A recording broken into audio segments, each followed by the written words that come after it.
Hey, party people. Welcome to my new series called How to Design Blank. And we're kicking things off with my first video, How to Design Jeans. And I have here a stack of thrift store finds and donations from neighbors to my teacher's bin so we can talk all about jeans. In this video, I'm going to break down the different components of jeans and what jeans are, what denim is, what's the difference between denim and jeans, and all the different ways that you can still make jeans different from other people's jeans, but still look like jeans. You know, there's a distinct look to jeans. And if you stray too far, they're really not jeans anymore. Okay. But we're going to talk about all those things in this video. First of all, let's talk about who your customer is and what do they like. Now, this customer can be whoever's buying stuff from your brand, or they can be whoever's just going to wear it. That might be yourself. So are you looking to make like tight and curvy, maybe a little bit stretchy jeans, make their butt look amazing? It's a dressier style because they're going to go out in these jeans. Or are you talking about fitted, a little bit looser, a little bit boxier? You want room for movement. They're outdoorsy. They're running around during the day. They're more casual. Like, what kind of jeans?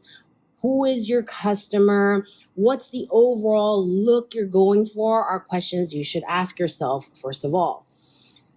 Knowing the answer to those questions will help figure out all the rest of the style variations of jeans. Okay. Another thing to ask yourself is, are you designing for a man or a woman? Okay. And maybe you don't do gender.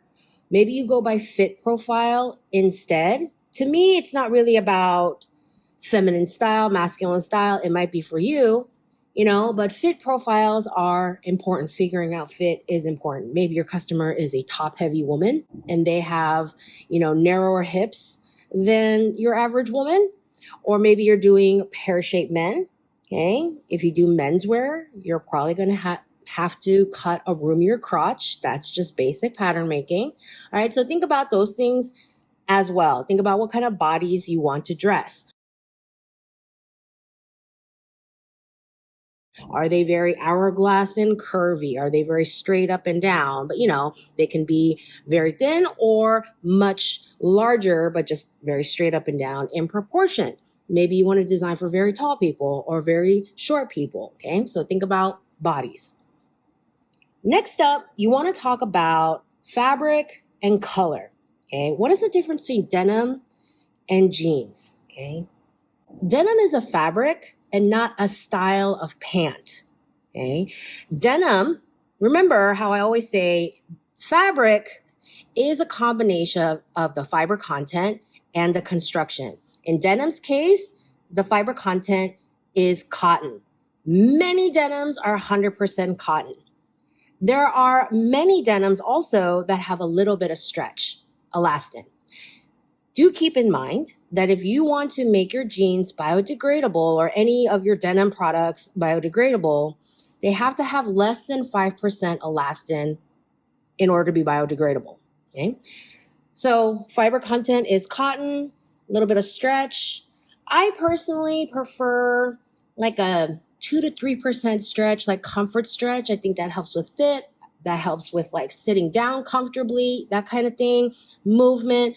But any more than that, like any more than like 5%, you start getting into jeggings. Okay, it's not really jeans, but more like jeggings. So again, fabric is fiber content and construction. The construction of denim is a twill weave. First of all, it's a woven, not a knit. So you see here is your grain. Okay, this is the selvage, and then that's your cross. Twill is when it's woven in such a way that you see a diagonal texture across the surface of the fabric. Look at this. Do you see the diagonal texture? This is the most visible difference between chambray and denim. Okay, denim is twill and chambray is basket weave. So you don't see the diagonal. It's just woven straight up and down. When you look at a pair of jeans like this and you see kind of like a vertical up and down sort of pattern because of the wash or any kind of scrubbing technique. But if you look at it up close, do you see the diagonal twill of the actual fabric itself and not any sort of surface effect? Okay, this is denim. The second distinguishing characteristic of denim construction is that it is woven with blue indigo blue yarns going along the selvage, so along the grain, and white or undyed yarns going in the cross. And that's why you see the ends of these white yarns at the selvage. That's where they get cut off. And that's why it's darker with more indigo showing on the face than on the backside where more of the cross grains are showing. And that's why when you do any kind of whisker scrubbing effects across the surface of denim, you see it go lighter and lighter. That's why when you create holes in the denim, you're actually rubbing out the blue grain yarns and leaving the white cross, so you get all of these white yarns loose. Okay, so denim must have a twill weave and it must have the blue and white yarns. These are jeans, but not denim because there are no white undyed yarns in the cross grain. It's all this warm gray. So it's definitely a jeans construction, 5 pocket, patch pocket in the back, waistband, zipper fly, all those things. And it has the twill. This is a cotton twill. You see the diagonal, but there's no white. It's all gray. So this is technically not denim. That being said, if you want to make jeans that are not denim, but in a color cotton twill, that's you. You can do that too. You could do all kinds of jeans. When I was in junior high, colored jeans were such a huge thing. Cross colors, Carl Kanai, like red jeans, bright green jeans. That was such the style back then. The next thing you want to think about other than color is the wash. Do you want any of these kinds of effects? Do you want any whiskering? These are called crotch whiskers because they look like, cat whiskers, but radiating from your crotch. Do you want, this is just like a simple thigh sort of fade where it's just lighter across the thigh, okay? This one has no wash at all. It's just this straight indigo. Any kind of fading you see is just wear and tear because these are old thrift store finds, but there's no real wash to them. You can also design in all of these holes. You've probably already seen in the stores all kinds of brand new jeans that have rips and holes already designed into the jeans. So you can start thinking about incorporating those things as well. When you're picking fabric, also consider the weight. Okay, denim comes typically in 16 ounce, 14 ounce, and 12 ounce.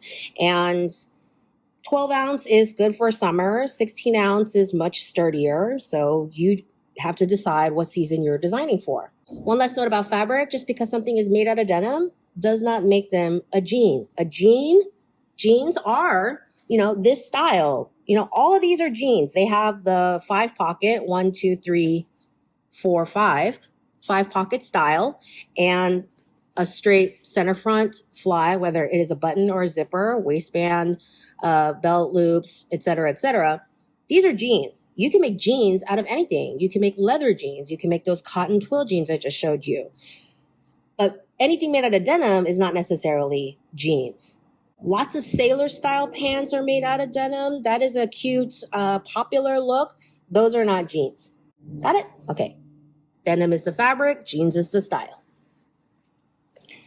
The next thing you want to think about when you are designing jeans is the silhouette. The words shape and silhouette are different, okay? Silhouette is the whole outer shape of the entire garment, whereas shape references any shape, outside shape, shape of pockets, shape of yokes, whatever. Those are shapes, shapes created by style lines within the garment. Silhouette is what you call the outer shape of a garment. Previously, I had mentioned fits. You could do a really tight fit. That could be your look. You can do a fitted but not super baggy. You could do a boyfriend jean, which is kind of a loose and casual look. But that's not the same thing as silhouette, okay? Once you've got a fit, there are a lot of things about the silhouette that you can adjust as well. Number one, where is the waist? These are very low-rise jeans. How can you tell? Look at this itty bitty little zipper. Look at this thing. It's itty bitty. This is a 3-inch zipper. 3 inches. What you gonna do with 3 inches? Don't quote me on that. All right, so this is a very low-rise pant. You could be asking, Zoe, how do you know that it's not just an itty-bitty zipper on a higher-rise pant? Because then you wouldn't be able to get it on, okay? This is basic pant construction that you need to know for any kind of pants, trousers, whatever, British people, okay? Let's say this waist is a 25, okay? And let's say that the hip, the fullest part of the hip is a 35, okay? 25 to 35. So you have to get your 35-inch butt into this 25-inch waist. So you need 10 more inches of opening in order to get your 35-inch butt into these pants, right? And therefore, you need a 5-inch opening that doubles into 10 inches minimum in order for you to get the body into these jeans. And so this whole opening has to be at least 5 inches. I would prefer something more like 5.5, so you get like 11 inches, 12 inches, something like that, to comfortably pull the jeans over a person's butt and then close it so that it fits their waist. So when you have these itty bitty zippers, that means, like, let's say this is a 35 butt, but it's a low rise. And so the opening doesn't go all the way up to the waist. This opening is, let's say, 30 inches instead, because it's at the low hip and not at your actual waist. And so this opening can be smaller, okay? Because you only need 5 more inches in between this width and this width. And so you can get away with having a smaller zipper. And that is trouser construction closures 101, okay? So you have to be sure of this measurement and this measurement to figure out what kind of zipper, waistband, closure length that you need here. So that's how I know this is a low-rise jean, because this zipper is itty-bitty. This whole opening is itty-bitty. Anyway, back to that. So you want a low rise, you want a high rise, you want a mid rise, okay? Now, another thing that shows me that this is a low rise jean is how high the back is in comparison. Okay, this is something that we all learned in the early 2000s. All right, let me tell you a little fashion history story. Okay, it's not fashion history, it's only 20 years ago. But I was living and working in LA when premium denim started booming out of LA. And low-rise jeans were booming. You can thank Alexander McQueen and his Bumster pant for that, okay? So low-rise jeans, Britney Spears talking about doing 1,000 crunches every single day so she could get that flat stomach, so she could wear the lowest rise jeans possible. All the girls emulating Britney Spears, because why not? She's adorable. And so they were super low rise, and so all of us were traumatized by seeing everyone's butt cracks everywhere. It was no longer a thing that only plumbers did to us, okay? Butt cracks were everywhere, underwear lines, we called them whale tails, when you could see like the G-string or thong stick out from the back of jeans. And so denim companies started, and low rise wasn't going anywhere for a long time. They had a grip on us like Britney did, okay? And I'm not blaming Britney, but also I'm kind of blaming Britney. So they started raising the backs, and the backs of jeans started getting a little bit more rounded and coming up a little bit to cover coin slots and whale tails, okay? So if you are going to do low rise, because I think low rise is coming back, I have very mixed feelings about that. So consider raising the back waistband a little bit. I was going to talk about this when I was talking about waistbands, but another thing you can do to combat that is to create a curved waistband. This is a straight waistband. You can tell because you can see the grain of the denim. Now, most waistbands on pants, they're just like a straight rectangular strip of fabric. With jeans, they're folded over lengthwise and then sewn into the jeans, and then belt loops are just stitched right on top. They don't go in the waistband, they're just stitched right on top.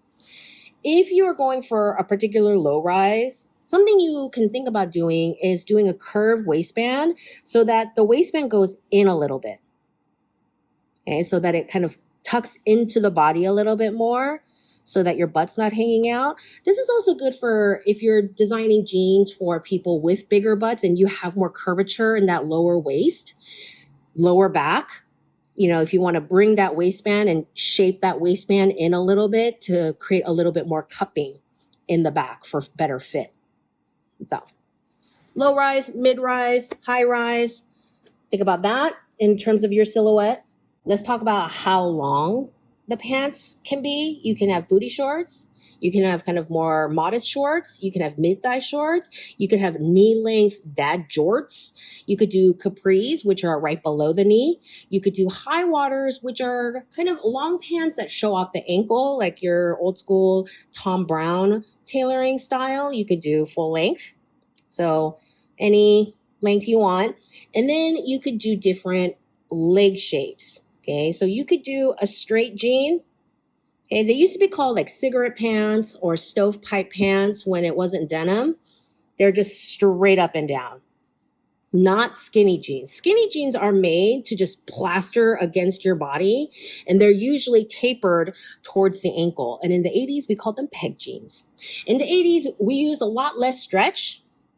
And so the peg jeans, if you wanted that super tight to the body look, you'd have like a 6 to 8 inch zipper at your ankle so that you could get that really tapered look, but still manage to get your foot through the hem of your jeans. Okay. So you could do something like that. You could do a boot cut on these True Religion jeans. The knee is about here. And do you see how they flare out a little bit? Not a ton, but a little bit.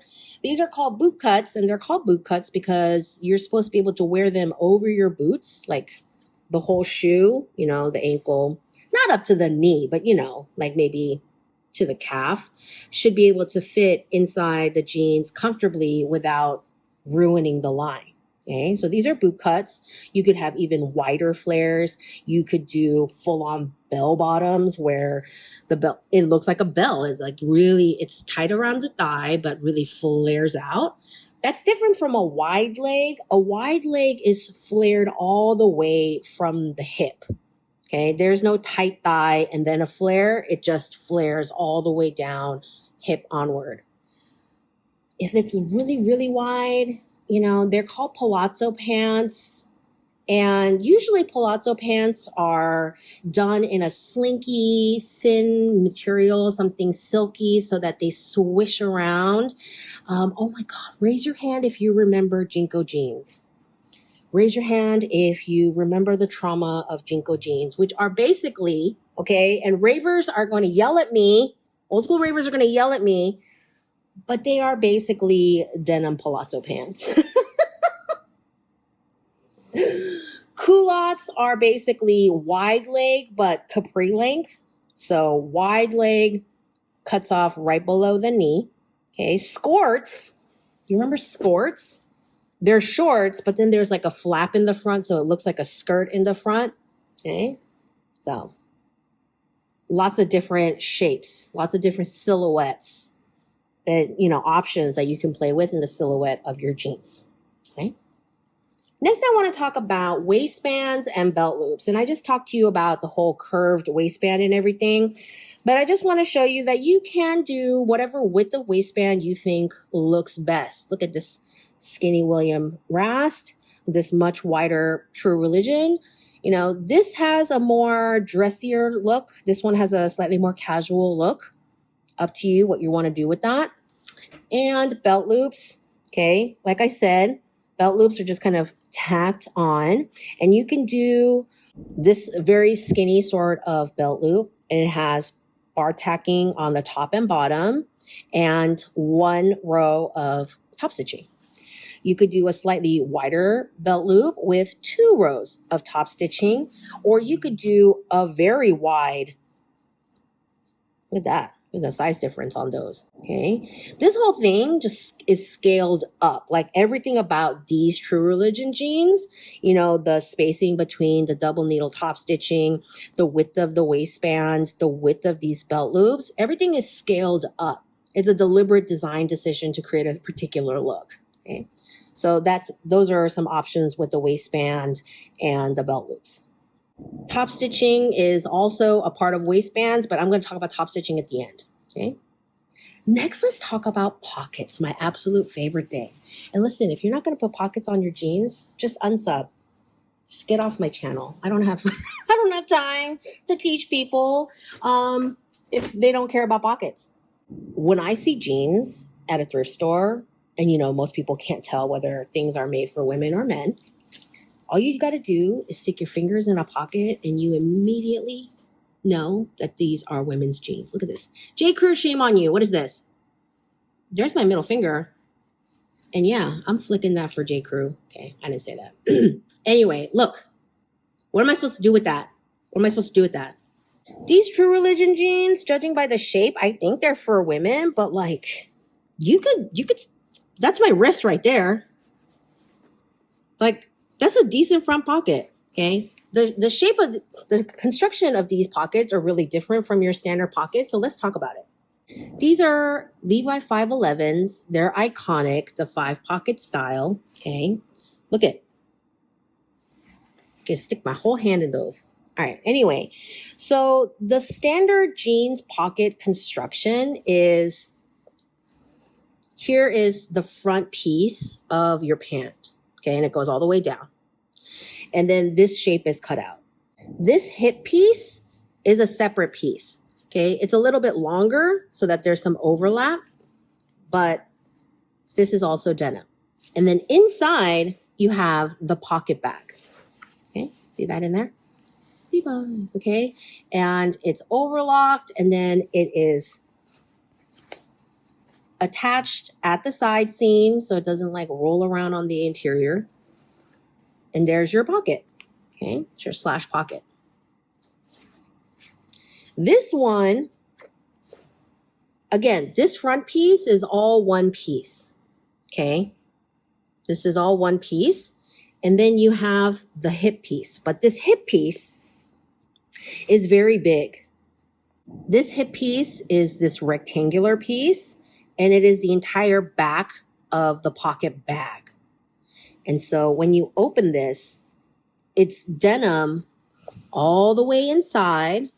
So it's almost a reverse patch where you have a denim rectangle in the back, sewn to the front. And you see all this top stitching is where it attaches.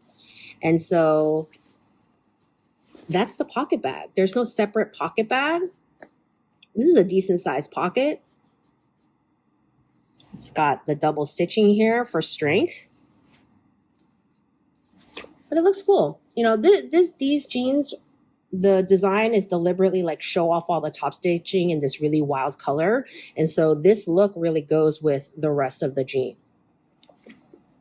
So that's a cool pocket construction. It's similar enough to your regular 5-pocket jean that it still looks like jeans, just with extra top stitching. This little pocket, okay, it's a patch pocket. If you look inside here, it's just a little patch of extra denim that has been sewn right onto the hip insert. And you can stick about 2 fingers in here. And originally it was a pocket watch pocket. You put your pocket watch in there, and because it was a small pocket, your watch wouldn't fall out very easily. Later, it became a coin pocket. Now let's talk about the back. Okay, first of all, I want to talk about the yoke really quick. This yoke, okay, this is a very standard part of your 5-pocket jeans. And the yoke is not just for appearances. This is your fitting seam around the butt. You notice your standard jeans do not have darts anywhere, but especially not in the back like a lot of trousers do. But this seam is a curved seam in pattern making so that it can curve around your butt and shape around your butt without darts. Okay, so That is a necessary seam. This is your yoke. Now, back pockets. First of all, this kind of symmetrical pentagonal shape is pretty standard. Is it necessary? No. I've seen square or rectangular pockets as well. I've seen some cutesy ones that have like star patch pockets, so you could do a couple of things with the shape. This back stitching is classic Levi's. I'm fairly certain if some brand tried to put this stitching exactly on their jeans that Levi's would come after them with a lawsuit, okay? Brands purposefully design their back pocket and this stitching very purposefully to be aligned with their brand, their aesthetic, their look. These are Citizens of Humanity jeans, and they have their specific stitching style. They have an asymmetrical pocket. You see how this side is shorter than this side? Joe's jeans do not have any stitching, but they do have a leather patch here with their initials, their company initials. These True Religion jeans, they have their signature horseshoe shape. I think it's it's supposed to be a horseshoe, okay? Stitched in the back, very big. These are William Rast, and they do mimic that V a little bit, but it's definitely very different with this kind of, fat stitching with like another row of very narrow top stitching. And these are Hollisters, no back stitching. Typically fast fashion, very inexpensive brands, they don't do any kind of back top stitching because it is another process. It is another thing they have to sew, which means more money. This sort of bar tacking on the corners here, it's pretty standard because bar tacking is used anytime that you think is going to be a high stress pull area. Like you're going to pull on this corner because you're going to be using these pockets. Belt loops, very common because the assumption is you're going to pull on belt loops, you're going to put belt loops on, that sort of thing. So that's also a high stress area. William Rast puts a rivet on one corner and bar tacking to secure the corners of the pockets. Okay, so that is an option you can do too. Okay, you can put rivets here, here, here, here, which is very common. Some combination of bar tacks and rivets, some combination of rivets or bar tacks. You can do your standard, bar tacks that look kind of like a nipple, or you can do this kind, which has a flatter head. This is Sewing Jeans, the complete step-by-step guide. And I reviewed this on my last book review video. I do like this. And if you want to sew jeans at home, I do highly recommend this. But in particular for designers, I wanted to show you this double truck that she did, where she talks about how the placement and size of back pockets and how they affect the overall look of a person's bum. Okay. And it is so true.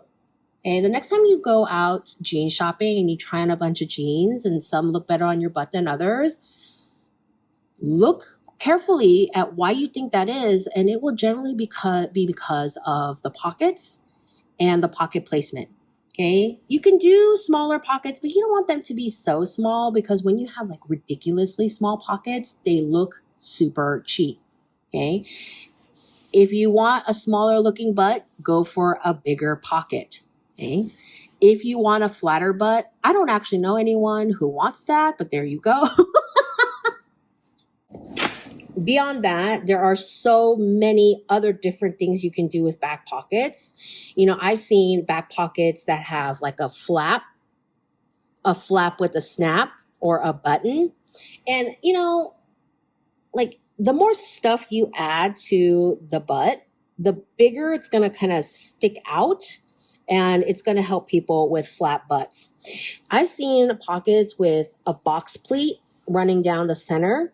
If you had a box pleat with a flap and a button, I'm just saying. So there are a lot of things you can do designing the back, but still having a functioning back pocket. Functioning pockets are such a big deal for me. I love these jeans. Look at how big this pocket is. Good job. But yeah, the back pockets, they should definitely be patch pockets of some kind, you know, welt pockets. Those are for dressier trousers. And, you know, the slash pockets where it looks like a slash like this, those, you know, those are definitely like a more dressier trouser style. And yes, I have seen dressier trouser styles done in denim. I used to own a pair, but still, they aren't jeans. Let's talk about flies really quick. I think the most classic fly is the zipper and button fly. Very common. This stitch here is called a J stitch because it looks like the letter J, and it can be a double or single needle top stitch. Here is a button fly where the buttons all show. You can see all the buttons when it's all done up. Here's a single needle J stitch. Then this is another kind of button fly where there's an extra flap in here so that you do up all the buttons and it's still hidden under denim. And it is a bulkier look. It's a bulkier construction. I privately think that it is such a popular style among men's jeans because you get a bulkier look down there. That's just me. Let's talk about top stitching. Top stitching is another key way to show brand distinction and style distinction. And there are so many things you can do, okay? So you could change the color. You can have multiple colors in one pair of jeans, like here's some white and gold. So the gold is up here, white is here, gold double needle. Like it's all strategically designed. So, you know, I'm sure they thought of the color placements very carefully. But here, I think it looks nice to have both the gold and the white on one pair of jeans. This is definitely a more casual look. The fatter the stitching is and the bigger the stitches, the more casual a pair of jeans will look. This is a really fat stitch. It's very messy. Look at all this double needle, back tacking, and then these are two different threads. It's very sloppy, but these fat stitches, this is like 6 stitches per inch. When you're sewing garments, the actual seams themselves, the hidden stitches, they should be about 8 stitches per inch for strength. But these are, the top stitching is for, it's decorative. So these are 6 stitches per inch, but the bigger stitches make it look more casual. This is another pair of jeans that have a lot of contrast top stitching, but it looks more, it's a dressier, less casual look than these jeans, even though it is still high contrast. The stitching is, the thread is fat, but the stitching is small and fine.